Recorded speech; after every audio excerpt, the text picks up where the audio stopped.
এখন উঠোনটা ঝাড় দেবো, দিলে বাসনটা মেজে নিবে, ব্যাস। বাসন মনে হয় মা মেজে দিয়ে গেছে জানো। আমার শাশুড়ি মা না সত্যিই খুব ভালো, মানে আমার যদি কখনো উঠতে দেরি হয়, না 4 বছর আমার বিয়ে হয়েছে এখনো পর্যন্ত, উঠতে দেরি হলে না উনি আমার সব কাজ সেরে রেখে দেয়, মানে যাতে উঠে আমার যেন মানে অতিরিক্ত চাপটা না পড়ে ওই জন্য।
আমার স্নান করা হয়ে গেছে, ইভেন পুজো দেওয়াও হয়ে গেছে, শুধু পুজোটা এবার তোলা বাকি।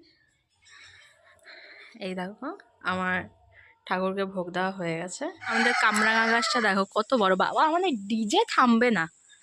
আমাদের মুরগিগুলোর নাম আমি ডিজে রেখেছি। এই দেখো কামরাঙা গাছটা কত বড়, ওই যে দেখবে কামরাঙা হয়েছে, দেখবে তুমি পাতা আর কামরাঙা তোমরা না কেউ বুঝতেই পারবে না। এই দেখো, এই দেখো কামরাঙা কোথায় গেল, এই যে একটা থোকায় কত কত করে। এই দেখো এখানে শুকনো দুজন ঝুলছে, আরো আছে ভিতরের দিকে, উপরের দিকে দেখো কত কামরাঙা। ওই যে ওইদিকে কেউ হাত পায় না বলে না, ওগুলো সবাই পাখি খেয়ে নেয় সব। দেখি রাস্তার এখন কি হাল হকিকত। আমার এই ফুলটা, এই গাছটার নাম হচ্ছে না গোলাপ ক্যাকটাস। ফুলটার আমি একটা জিনিস লক্ষ্য করেছি, আমি সঠিক জানি না, এই কুড়িটার ওপর রোদ লাগলে তবেই এই কুড়িটা ফোটে, নয়তো না। এখানে আমাদের সুজিতের বাইক, এই দেখো এই যে সেইটা নিয়ে মানে এই লেখাটা নিয়ে না আমি সেদিনকারে আর কি হাসাহাসি করছিলাম যে WBSCDCL on duty AC fridge repairing, যে ওটাই ওকে বলছিলাম যে তুমি কি অফিসে গিয়ে কি তুমি এসি ফ্রিজ সারাও।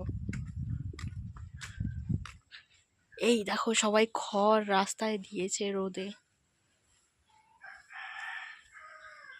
এইগুলো না এগুলো শুকিয়ে গেলে এগুলো শুকিয়ে গেলে এগুলো তারপরে উনুনে পোড়ানো হবে। মা এখানে এখন বসে আছে, কি করবে ভেবে পাচ্ছে না। আর এদিকে আমার মাছ কাটা হয়ে গেছে, মাছ কেটে নুন হলুদ মাখিয়ে নিয়েছি, পালং শাক আছে, পালং শাকের নিচে আলু আছে কাটা, আর পেঁয়াজ কাঁচা লঙ্কা বলেছি আজকে জিরে বাটা দিয়ে ঝোল হবে। গাইস এইখানে একটা বিন গাছ হয়েছে, বিন গাছটায় 2-3টে বিনও হয়েছে।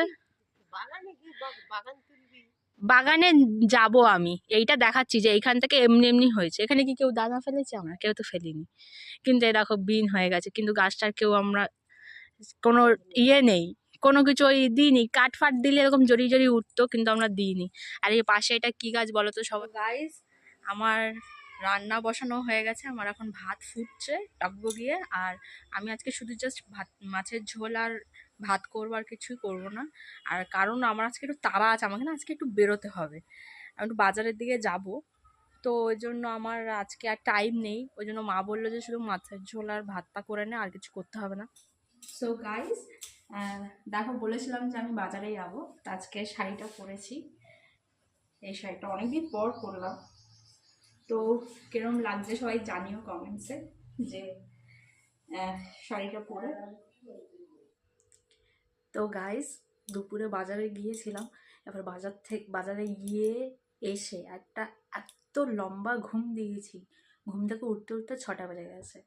তারপরে সন্ধে দিয়ে নিয়েছি তাড়াহুড়ো করে, খুব তাড়াহুড়োতে সন্ধে দিয়েছি আজকে। সন্ধেটা দিয়ে তারপরে বেশ কিছুক্ষণ বসেছিলাম, বসে থেকে কোনো কাজ নেই তাই বললাম খেয়ে নি রাতে। তো খিদেও পাচ্ছিল, তাই খেয়ে দিয়ে শুতে চলে এসেছি। শীতকাল, একদম বেশি দেরি করা যাবে না, তাড়াতাড়ি ঘুমোতে হবে আর তাড়াতাড়ি সকাল সকাল উঠতে হবে ওই জন্য। তো আজকে সারাদিনের ভিডিওটা তোমাদের সবার কেমন লাগলো অবশ্যই জানাবে। তার সঙ্গে সঙ্গে লাইক, কমেন্টস আর শেয়ার করতে একদম ভুলবে না, সাবস্ক্রাইবও করে দিও। তো দেখা হচ্ছে পরের একটি ভিডিওতে, ততক্ষণের জন্য টাটা।